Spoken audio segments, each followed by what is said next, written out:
જય માતાજી મિત્રો, હું છું લોકગાયિકા આંબલિયા રાખી શાહ ફ્રોમ સુરત અને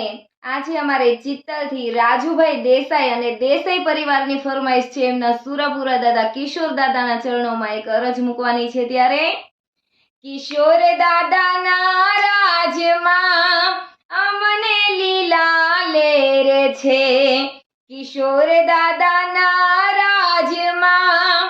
અમને લીલા લેર છે,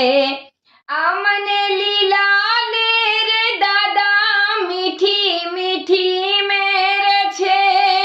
અમને લીલા લેર દાદા મીઠી મીઠી તમ મેર છે, કિશોર દાદાના રાજમાં અમને લીલા લેર છે, કિશોર દાદાના રાજમાં હવે લીલા લેર છે।